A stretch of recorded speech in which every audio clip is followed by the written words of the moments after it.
Meanwhile, U.S. President Joe Biden had a much-anticipated phone call with Chinese President Xi Jinping on Thursday. The phone call, which lasted more than 2 hours, is part of the President Biden administration strategy to maintain and deepen lines of communication.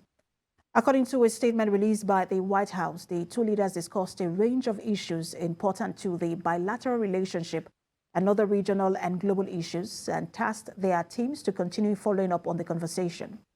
The statement also said Mr. Biden reiterated the U.S. policy on Taiwan and that it strongly opposes efforts to undermine peace and stability across the Taiwan Strait.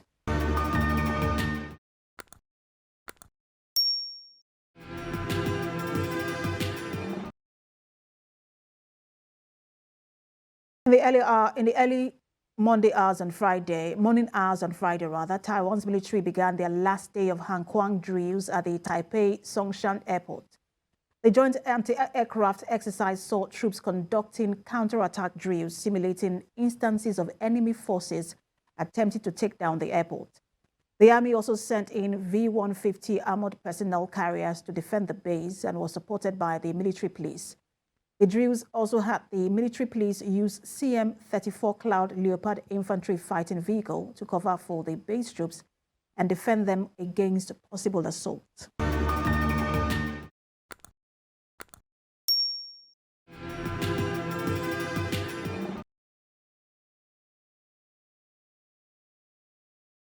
Let's discuss this phone conversation between Mr. Biden and Mr. Xi and other regional issues involving the two countries.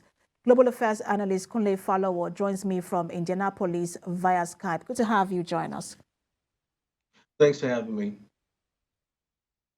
Now, when it comes to this phone call, a lot of analysts have said that it was a lot of positioning and just playing to the public by both leaders, and that, look, it was expected in the first place that there was not going to be any resolution from this meeting between President Biden and President Xi. But for you, do you agree with this analysis? And what was your expectations, or what were your expectations from this meeting? Well, the discussion, the phone conversation between President Xi and Joe Biden is very fundamental. We will continue to encourage conversations between world leaders. Don't forget that America is a leading world economy and closely followed by China. So, in order to have a de-escalation of rhetoric that will potentially cause chaos and problems in the world, we need diplomatic conversations to continue to expand, and this is encouraging. Nonetheless, it's not what we had anticipated, because we had thought that some concrete agreement would have come out of the conversation. But unfortunately, there's strong rhetoric coming from the Chinese side, saying that it was more of a warning to the American government that they shouldn't interfere with the affairs of China as it is, and Taiwan. China sees Taiwan as a province of its country, and the U.S. is not seeing it that way. Hence, the need for continuous dialogue to see that this does not de-escalate to what we have in Russia and Ukraine right now. And we see how there is so much effort by President Xi and President Biden to avoid public conflict. But Taiwan, the issues around Taiwan seem to be the clog in the wheel of progress. Do you think that this proposed trip by Nancy Pelosi has made things even more difficult for the U.S.? Well, this is one of the major moves by the American government. The Chinese Communist Party is seeing this move as a direct crossing of the Chinese powers, because they see Nancy Pelosi as a strong leader and one of the strong officials coming from the U.S. And that is a pointer that the U.S. is also interested in the Taiwanese government, and they're also willing to help them. Nonetheless, they are saying that this is not good. They're threatening to shut down the airways and to make sure that they make it uncomfortable for Pelosi to come through if she wants to or if she resolves to. Now, we're not very sure if that visit or that trip is going to come to pass. But as it is, Chinese government are very, very furious that a top-ranking official, political official from United States is coming to Taiwan, and they see Taiwan as a province and not as an independently run democratic country. And so we should remember that last year Taiwan moved up one spot to become the eighth largest trading partner with the United States, and also Taiwan is a global one of the country that supplies America semiconductors that they use to produce cars and automobiles and all that stuff. So it is very important that the Taiwanese government continues to have relations with America, and this is not going down well for the Chinese government, and so there will be continuous. That is, conversation not working anymore, or it's going all the way down. We will have a conflict, and this is not the time to have two world leaders or two world economy having a battle. It's not going to be something that's going to be great for the entire world. So we should be encouraging a dialogue and conversation between those two prominent leaders. Well, the actual concern where a battle is concerned is the actual worry where a battle is concerned is China and Taiwan. And you heard President Xi, the reports that President Xi did say that he who plays with fire gets burnt, referring to that trip by Nancy Pelosi, and then eventual consequence for Taiwan. And many have always feared that the Russian invasion of Ukraine may have emboldened China in terms of whether it will invade Taiwan. But do you see a potential standoff between Taiwan and China? First of all, Taiwan, as it is only recognized as a country by about 15 out of the 129 United Nations countries or Commonwealth countries. So they're not strong enough militarily to confront China. There are about 23 million people put together in Taiwan. It's an island. It's not much of a big of a country, but it's a very strategically positioned location for both China and in that the South Asian part. Having said that, it's very fundamental that we continue to embrace dialogue and continue to encourage world leaders to talk to themselves. And having said that, if you look at the trajectory of playing with fire and the rhetoric coming from China, Xi Jinping is a strong leader who is seeking another term in office, will be seeking another term in office, and they're having this Communist Party meeting coming up really shortly. And so then you think that he's basically playing to the public, especially because analysts have said the economy is down in China and he's looking for a political win. I wish I could allow you land. But I'm told my time is up. Thank you so much for talking to us. Global Affairs Analyst, Kunle Fallow. Thank you. Let's take a break now. When the world now returns, we'll have more stories. Stay with us.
Thanks for staying with us. We are staying with stories around the war. Visiting Chinese State Councilor and Foreign Minister Wang Yi has met with Russian Foreign Minister Sergei Lavrov on multilateralism and cooperation on the sidelines of the meeting of the Council of Foreign Ministers of the Shanghai Cooperation Organization in the Uzbek capital. Mr. Wang said China and Russia strengthening strategic communication in a timely manner is conducive to showing the basic trend in development of the China-Russia Comprehensive Strategic Partnership of Coordination, promoting the sound and steady development of bilateral relations, among others. On his part, Mr. Lavrov hailed the friendship and strategic mutual trust between the two countries and said Russia is willing to maintain close high-level exchanges with China and promote practical cooperation in various fields.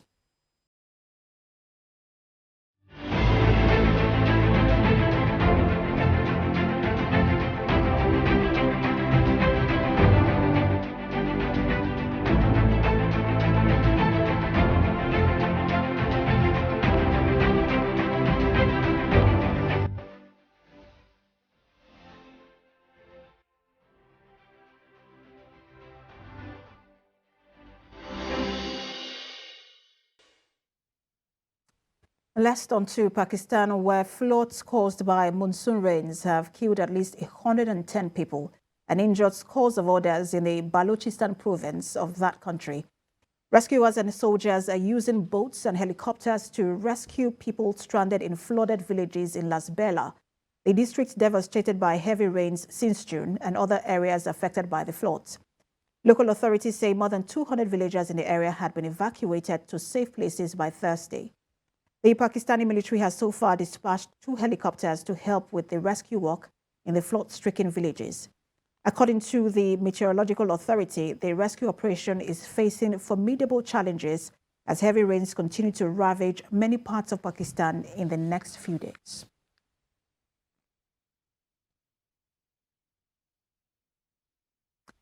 And to health stories in the U.S., San Francisco officials have announced they are declaring a public health emergency over monkeypox that would go into effect from August the 1st. San Francisco's mayor, London Breed, tweeted about this, saying it would allow the city to dedicate resources to prevent the spread of the virus and accelerate the health department's emergency response. There is more in this report. The mayor's tweet included a link to a Medium.com blog post that provided additional details regarding what the emergency declaration would mean for the health department's response to monkeypox. The blog post also noted that San Francisco would not be implementing behavior restrictions or other measures as was done in response to the COVID-19 pandemic. The declaration will also enable the city to expedite emergency planning and staffing, in addition to helping San Francisco get emergency funding from the state and federal government. On Wednesday, State Senator Scott Wiener called on San Francisco and California to declare a state of emergency over the spread of monkeypox.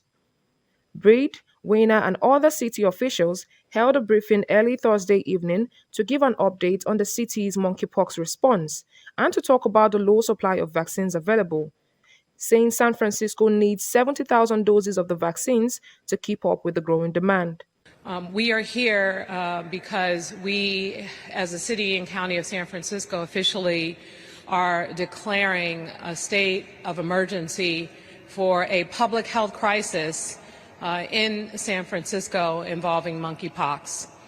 And more clearly, we want to make it known that San Francisco has one of the highest case rates already of monkeypox of any other major city in the country. We've had an overwhelming, urgent need of many folks from Westchester County and across the tri-state region trying to get a vaccine slot. So the demand for vaccination is very high, which is great because that means people want to protect themselves. And so we're looking to partner with our government entities to make sure that we keep getting the vaccine that everyone is looking to get so that we can all remain protected. While more monkeypox vaccines will be coming to the Bay Area from the federal government's allotment, the quantity will still not be enough to meet demand in the region.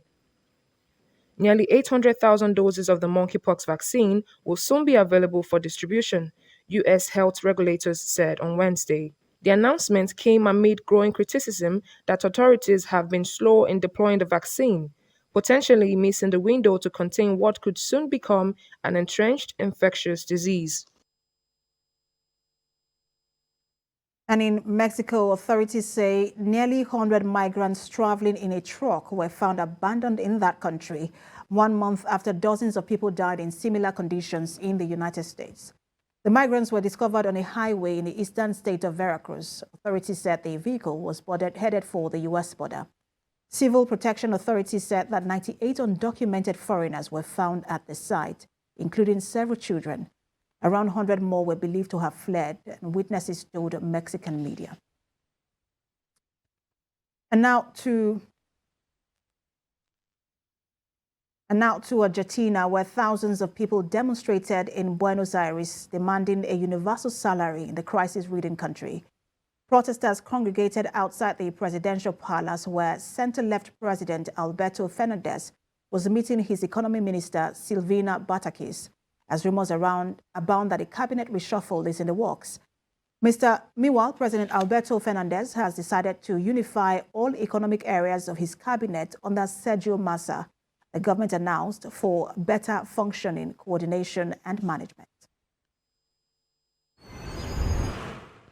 Argentina is gripped by an economic crisis marked by soaring inflation and rapid currency devaluation. The economy, productive development, and agriculture, livestock and fishery ministries will be absorbed under one role. Radical leftist groups close to the Frente de Two's ruling coalition have for weeks been demanding a universal living wage. They are angry at the government for the deteriorating social conditions faced by ordinary Argentinians. Protesters want a minimum living wage worth 67,000 pesos, around $490 at the official exchange rate, which amounts to the cost of 2 basic food baskets for the country's lowest earners. Some 37% of Argentina's 45 million population live in poverty, while inflation for the first half of the year topped 36%. Argentina, which earlier this year renegotiated repayments on a $44 billion loan with the International Monetary Fund, has committed to reducing its public deficit from 3% in 2021 to 0.9% by 2024. Batakis has just returned to the country from Washington, where she met IMF Managing Director Kristalina Georgieva. Local press has been speculating that Batakis, who has been in the post for less than a month since the resignation of Martin Guzman, could be one of the heads to roll in a cabinet reshuffle. Argentina's government on Thursday appointed the head of the country's lower house of Congress, Sergio Massa, as the new economy super minister. Massa's appointment brings together 3 ministries under his supervision: economy, development, and agriculture. In the Dominican Republic, a protest by medical unions along Mexico Avenue as they marched towards the National Palace ended in confrontations with a police blockade. Police argue that a blockade was set up and the protesters impeded because the protest organizers had said the protest would go down Francia Avenue instead, making their march down Mexico Avenue illegal. Union organizers, on the other hand, have accused the police of disproportionate reaction and insist that they were in the right. Protesters are denouncing the government over alleged plans to privatize healthcare.